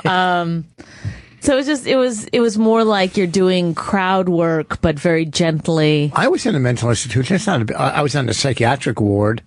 So, I mean, I would, because back then when you had anxiety, when I had it, they didn't know what anxiety was 30-some years ago, so they just thought you were nuts, and they put you on Thorazine and Haldol, and you just did laps around the 5th floor. Well, there was there was a guy who stood up and clapped quite often. It wasn't, I don't know. It was a weird, what did he say about it, Lady Trucker? Oh, he had thought that you guys were working for the staff or something. He didn't know you were working for the do a show for the patient. Yeah, we both, neither one of us had. And then I had to go on and get interviewed somehow or something. By who? One of the people who was there who just thought they would interview her. Were you getting interviewed to change bedpans or something? No, I think what happened is that Joe had this sort of idea that I got it now. There was a real doctor that he was going to sort of analyze you based on your act about what. Oh yeah, he mentioned that your problems were. So then you went on, but it was too awkward to analyze someone and kind of make fun of in front of people with actual issues. So he would just be like, he would just ask you did you always think you were funny? Really stupid questions about you. You didn't get analyzed at all, which was the only reason I did it, because I thought I wanted to be analyzed. I'll do it. Will you? Cunt. Come on. I mean, there's got to be more there than that. Spoiled. No, I can analyze you. You're your creative mind is you're always creating. You're so creative that common sense slips away because you're in such a creative mode all the time that you're always thinking on how to get ahead. With your creativity, I'm not trying to get ahead in the business. No, not in the business. I mean, how you're going to come up with the next idea, right? How you're going to come up with the next movie. So you're so creative that you're almost crazy. Yeah, you know what I mean? Mm-hmm. And that's a compliment. I think, Bonnie, you're creative just because you want to escape the horrors of the dirt floor childhood you had. Lady Trucker, yes. She wants to escape what? The dirt floor childhood that she had. Oh, that. I thought you meant like it's like whenever I look at Rich, I just go to my safe place. Oh, I'm at a beach. Why did I say the C word? You're not that at all. You're not that at all. I'm sorry I said that. Because you're not that kind of... Wait, you're going to call me a cunt to my face, and then later in the apology I'm sorry, I used the C word. No, you'll say it again. You'll take it back with the same fucking you're not animosity that you brought it with. Because you're so far from that, it's unbelievable. You're unlikable, but you're not a cunt. I mean, I'm sorry about that, for real. Tonight's a bad night for me. I don't know what's going on with I feel like my positive energy is starting to... I just feel bad that I called you that. Around. The callers in the beginning of the show put me in a bad mood. I'm sorry. And then you take it out on me. I'm sorry. And I'm doing a 10th step right now. I'm admitting I'm wrong. And I'm sorry. Lady Trucker, can you believe this? You've never heard anything like this before, When right? I saw on the screen that it said Lady Trucker, I did not expect this kind of resolution at the end. I did not expect this incredible emotional moment. She's a regular caller. She knows us better than anyone, probably. Yeah. Oh, yeah. I call lots of radio shows, call lots of podcasts. Oh, don't say lots. Whoa, no, we want to feel special. Whoa. She just said she was listening to Anthony today. Oh, well, my name was brought up on another podcast. I like that. My name was brought up this morning, too. Oh, Hey, wow. have you guys haven't done Anthony Cumia show yet, have you? Yeah, I'm doing I'm it there in on a couple Tuesday. of weeks. I've done it twice, and I'm going to go back November 3rd, I think it is. Oh, are you going to go on there, Bonnie? In a couple of weeks. It's so hard. Okay. We're so busy. Like, I always try to set it up on a Tuesday so I could do his show and then come in and do ours. Yeah. So I set something up for, I think, November 3rd to do it. It's just, it's hard. When you live in Jersey, we live fucking an hour from New York, and just, it's so hard to set up plans and do radio shows and have a kid and do a, comedy. That's why we're getting rid of our kid. Whatever. We're not like that plan to dump him in an insane asylum almost worked. Yeah. Her. Why did I say him? Go to this guy who wants All to know. right, thanks, Lady Trucker. Talk See to you later. soon. Thanks, guys. Bye. Which one? This guy, he's been on hold forever. Shane from Texas. That's Shay. Shay could be a lady. Shane. Oh, wait, there's a Shay and a Shane. Yeah, do Shane. Let's get them both No, on. he's been on longer. Shay's been on the longest. Shay's been on. Let's go, Shay. Oh. Shay, nobody follows a magician on stage. Okay, next caller. I think I have.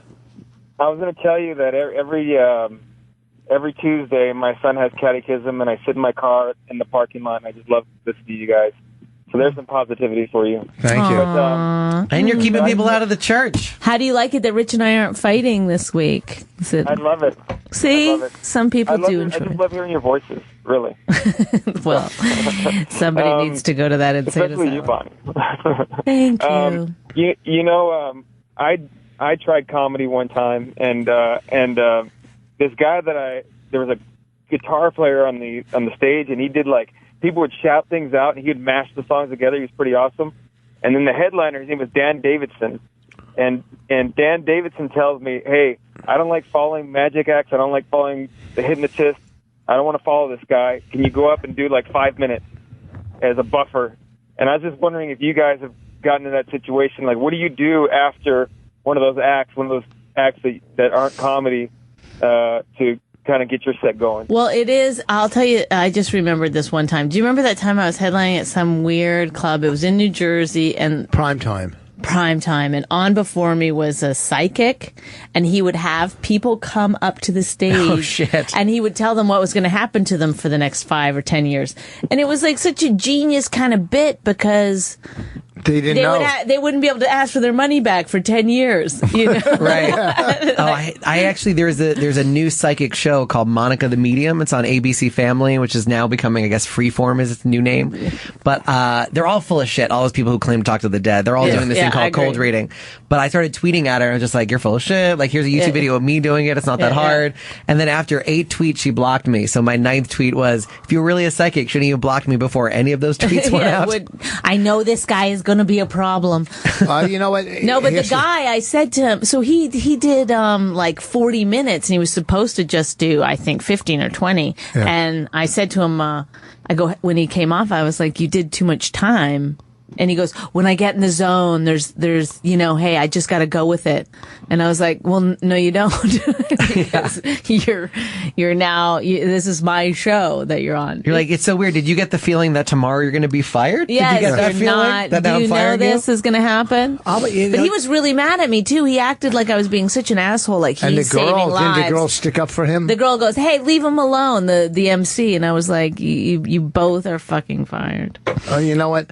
I follow so many different acts. It doesn't really matter anymore, because if you're a good enough comic, they'll latch into whatever you're doing. If someone's on stage doing backflips, then I sit down and I try to be as low energy as I possibly can. Do the opposite, kind of, yeah. Yeah. I'm not going to follow that energy with what? What am I going to do? Light myself on Well, fire? I went out and I did a couple of readings exactly as he did, and I was like, "There's no difference of what I'm doing and what he's doing." Yeah. Like, So yeah, the guy that you worked with that didn't want to follow the guitar act, tell him to go fuck himself next time. So you're the headliner. You follow who's in the middle. Yeah, being a professional means being able to follow whatever comes before you. Hey, listen, when you're doing showcase clubs in New York, you go on stage and all of a sudden fucking, Chappelle or Chris Rock stops in or fucking Louis and you got to go on after him. Then, you don't say, hey, can somebody do, you know what I mean? You go on. You do it. And back when I started comedy, I remember going on and George Wallace would come in and just fucking kill. And then I go up and fucking bomb, Hey, that's Shane, life. Now we have Shane from Texas. Okay, go ahead. Hey, how's it going, guys? Hey, How what's doing? up? Hey, I really love what you guys do, man. I love the group of friends you guys have, and I work for a shitty corporate place, and I always hear you guys talk about good comedy clubs. What distinguishes the good comedy clubs you guys talk about in relation to the other ones? Well, one good example is a comedy club that doesn't do. They know that that's. What's amazing to me is that there's some comedy clubs that will try to not pay the comedians, and it's like, why would you have a thing where that's what you're selling? It'd be like having like a trying to get famous for sausages, but you're just hoping good sausages will come through the door. Do you know what I mean? It's like you would pay for the best sausages, or sometimes it's a shitty sausage, but the sausage has been on television. Yeah. But I mean, anyway, because like in New York, sometimes they don't pay the comedians, which I just think is so bizarre. You pay the wait staff, you pay everybody else, which is the least important thing. The most important thing is the comedian. But also, Rich worked at a club recently where it's like the show started late. They didn't take that into account. And then they started giving the checks out at the same time they give the checks out every time, which was just 10 minutes after he started. And it's like 15 minutes. I lost my mind on stage. Oh, God, I'd lose it too. It's like you don't want the audience to be perceiving that the show is almost over. Or it's just little things like that you're what else give a is it? shit about the kind of thing you're doing. When the owner or the manager or someone comes up to you, which is very seldom, says, good show. They don't say that. You know what they say? We were late, or you could have sold some more. It's very seldom that a club owner will come up to you. There's a couple, Remember that one club Corey, owner said to me, he goes, "You'll get good." He said that? Yes. I did a place once, and I'm telling you, I had maybe 350 people, and the manager goes, there was still a couple empty tables. I go, really? And I fucking killed.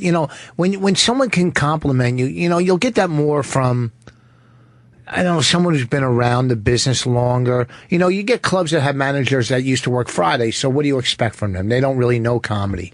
But when you work a club, like when I worked Helium once, Mark was there with his family, and I got off. He goes, damn, you did all new material since last time he saw me, which was 20 years earlier. But but you know what I mean? And or Corey up in Rhode Island will go, oh, he's great at the Comedy Connection. Yeah, he goes, he'll compliment you because he'll watch and know, you know what I mean? Yeah. And that's his one club, so he wants to see a good show. I mean, the connecting tissue is that they like comedy. Yes. Some people open up comedy clubs and they don't like comedy or comedians. And it's like, then why even have this? Why enter this business if you don't love comedy and comedians? I argued with a club in New York. He goes, I don't even like comedy. Yeah, Go exactly. Go ahead, Shane. They're just profit motivated. They're not fans of comedy. Yeah, and the other thing that and this is a generalization because some of them are great, but club owners who used to be comics, if they turn resentful, can be a very negative experience. Sometimes they're great because they know exactly what comedians need to have a good experience, so they can sometimes be the best owners. But sometimes the worst owners are the ones who think they can do better than you on stage, and even though they haven't done it in 30 years, they're still angry about it. Right. They fail. What about the setting? I hear you guys talk about low ceilings and kind of a more. Oh yeah, you need a low ceiling. I like it ceiling so You low need you it have to lay wider down. rather than longer. Darker, a little uncomfortable. I don't like it. I like to see Dirty. the crowd. And and seats pushed together. Yes, tight. It all depends, the vibe. You could take anywhere you go pretty much if you're a good comedian and make it your own vibe. You know what else helps so much in I think clubs forget this because they always, not always, but a lot of times the MC is a newer comedian. And I just think like when they have a good MC, it makes such a fucking huge difference to the whole show. The other night I did a show where the MC, it wasn't like he was terrible, but he was so dirty that anybody else who got on after him had to work for 5 minutes in their set to try to get the audience into like listening to on just the road, like regular comedy. On the road, they're not going to use an MC that's that dirty. I have. On the road? Oh, God, I've also had a feature that just did all crowd work, which is like such a big no-no, but he didn't know that that's not the right way to do it. Yeah, I don't like that because if I want to do crowd work, because I'm going to do it better, I know anyhow. Right, well, and that's he's the going to whole go point. up and ruin it. He's going to do bad crowd work. Yeah, I most like likely. an MC that does. An MC can do a little crowd work. A little bit, but I like him to start doing jokes, and then if the middle act does, I don't care how funny he is if he's doing jokes. Yeah. Because it gets the audience into like, oh, this is what it is. And then you're only doing 20 or 30, so if you can't just do straight material for 20 or 30, then don't feature. Well, I have them. They're only allowed before me 30 minutes, 10 and 20. That's all. That's good. I say, and like I love like Adrian to open for me. She does material. It's all material, yeah. It's clever. Can you say her last name for it? Iapolucci? Yeah, her material's clever. No, Poitier. It's clever. It's clever, and it's a little dark. You know what I mean? So I love an act like that that's just doing straight material. I don't want to follow backflips. I will, and I'll have no problem with it. But also, two clubs on the road nowadays can't afford to fly in middle acts or MCs. You know, back in the day, I'd go on the road, and all three comics were from out of town. Where you know what I mean? Or you could bring your own feature. You know, but so now Thanks, Shane. Yeah, Thanks. in every town, there's 400 middle acts that they could choose from. We got you know Sydney what I mean? from L.A. Oh, hey, guys. Hi. It's Sidney Poitier. Thanks for fucking my name up, Rich. It actually sounds better coming out of here. It actually sounds better the way you say it. No problem. Courtney? Hey, I just wanted to say I love the show. I listen all the time in Los Angeles. Thank you. Drive time. It is. I liked Harrison, too. I thought he got kind of a bum rap on Last Comic Standing. I don't think he really needed it. Yeah, I don't think Norm Macdonald needed to go there. But, those shows are edited, and I'm pretty sure you know more than I do. But we do. I thought, he had great stage presence. The whole thing was good. I don't know why you have to... You should go see him live if you ever get a chance because he's really puts on a great show and he's very, very funny. Oh, thank you. And yeah, there definitely was edited, but a lot of the people that night felt like Norm was being very weird, and they didn't show at all my second set where Norm was actually even weirder. But yeah, him going after the religion stuff was very odd. He was odd with certain people. He was just like he was the greatest host just because you didn't know, or a judge because you didn't know what he was going to do. Everyone else would be like, fantastic, so great. I didn't care for it. Like, it was so weird. Maybe he would have been a better host if he met Sidney Poitier. Yeah. Hey, go to this therapist. Thanks for the call. Sydney. Thank you so much, man. Poitier. I don't know his name. It was ages ago. Go ahead. You're from Minnesota? He's on the air. Jason from Minnesota. I was just in Minnesota, Jason. Yeah, I know. I opted to not go to your show for the question that I was going to just ask you. What? Okay. Does it affect your guys' sets the way a comedy club seats the audience at all? Because the reason I asked that is because at New Hope, I was really disappointed the way. I know how some comedy clubs though it's dependent on where you're at in line as to how close they'll seat you. And I've been up close or early on in the line and got seated once way in the back, even requesting to sit up front. And I'm somebody that doesn't heckle, and I'm willing to get the shit kicked out of me by a comic. I don't care. but it just kind of really turned me off from. I wonder why they would do that. I Yeah. mean, when I first got into the business, I was hostess at a comedy club, and we really just sat people as close to the stage as we could, Well, according to where they were in line. I don't know how that place runs it. Maybe some are reserved. I don't think they are, and I have no. When I saw you last year when you played there, I was sitting off to the side stage, Uh-huh. and it was fine. But I saw both of you at Acme quite a few years back. Yeah. And I've seen you, Rich, at House of Comedy a few times.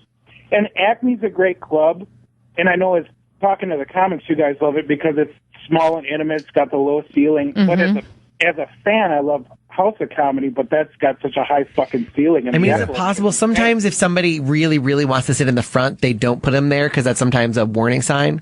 If somebody's like dying to sit in the front, Well, that's somebody look, who might, I've never, even though you're not the case, but sometimes those people are I hecklers. don't know that a comedy club thinks like that because they always put like a bachelorette party True. in the front. You're It's like, the they put fucking the worst. worst fucking people in the front sometimes. So I In New can't. Jersey, I had a guy with a Santa hat, and they put him front Yeah, center, and I was like, yeah. "Really?" It was Yes. it was like August. It wasn't even close to Christmas time. I had a guy with no head, and right in the front Oh row. my gosh! Well, listen, next time I work Minnesota, maybe who knows where I'll be when I'm in Minneapolis. I've had the opportunity to go to Caroline's and go to the Cellar and go to Comedy Store and stuff, and they'll all, if I've ever requested to sit up front, they'll put me right up front. Yeah, because some people don't want to. Some people, Right. It's hard to see at the front sometimes because people keep saying, "Yeah, they don't want it." Yeah. Yeah. Oh, and one other question, Bonnie, what would you play for an intro song if Rich gave up those reins to let you play something? I don't know. I'd have to really think about it. But you got to admit, I play some pretty good songs, right? Yeah. I was very enthusiastic. I'd probably go more current or maybe into some of the late '90s or something. I don't know. How can you top, To Soar with Love or Puff the Magic Dragon or, just Was that one of the previous intro songs? Oh, he picked every. I love it. Live by the Sea, frolic in. What's that? I have to tell you, as a therapist, listening to Thursday's podcast is just a wonderful display of just communication breakdowns within a relationship. Can you help us? Give us some free therapy. No. It was interesting because typically I seem to kind of side with Bonnie. Oh shit. But on Thursday's show, I could see where Rich was coming from too. But the only thing that I would suggest you not do, Rich, is after you kind of explained that you didn't really kind of understand what she was wanting and all of that, you would shoot these kind of little barbs in there just to kind of hit your point home. Yes. That I would just encourage you to not do. Oh, I thought you would tell me to do more of them. No, like he's saying, if I'm hurting and you see that, pull back a little. But No, but he I was feel saying like I feel like you see like a wounded deer and you're like you go in for the kill. That's a comedy thing, though. Listen, That's my training. my other therapist. That's what This is, I say this all the time. What makes him like an amazing comedian is what makes him also fucking unbearable as a husband. I mean, and I also am faced Every with time this. before he has sex, he's like, "Is this thing on?" That's what I do. But the truth of it is that I do understand that I am toying with genius. Like, I don't want to fuck it up for him. I don't want to like make him into this wonderful, well-rounded person who's able to talk to everyone because then he might not be the same person on stage. Do you know what I mean? Well, listen, our other. So I do feel, but at the same time, so I try not to mess with it too much, but there are times when I feel like, last night when we were at Red Eye, I was carrying 18 bags and my daughter, and the woman that books the show, she was like, "Richard!" She got so mad at you because you never offered to carry anything, and she grabbed. I know, but you took those the weren't my coffee bags. out of my hand. Those weren't my bags. I didn't bring them in. See, but other people see like, hey, you could be a little nicer sometimes. I was in another world. What I'm But saying that's is, the thing. You're always in another world. I can't help it. I'm creating too, just like I said you were before. Our other therapist said though. Our last podcast, we communicated, but at the end, we still came together as a couple that loved each other. No, I just gave up. I just give up. I just go, okay, well, You he's didn't never give going to up. see what I'm talking about. So How about you're never going to see what I'm talking about? You know what? But I just said in I'm a getting very earache. nice soliloquy that I do get. Okay. I am. All right, we both get it. Where's that festival tomorrow? Where you? Tomorrow I'm in Calgary, Thank the you for the call. YY Comedy Festival. Google it, get tickets, and go. And then we're at the Red Clay Comedy Festival in Atlanta. This Friday and Friday and Saturday. Thursday we'll do guest spots somewhere, but Okay. Friday and Saturday. And Wednesday you're where? Wednesday, October 21st at Caroline's on Broadway. So go to carolines.com and get tickets. Promo code Harrison. And Jason, call back anytime as our personal therapist. No, we have Denver and we have Jenny. They didn't call. They don't call. Okay, so you He can gives call real- too. Okay, real Jason, you advice. can call too. We'll have 3 therapists. Thanks, Jason. Bye. I like Jenny better.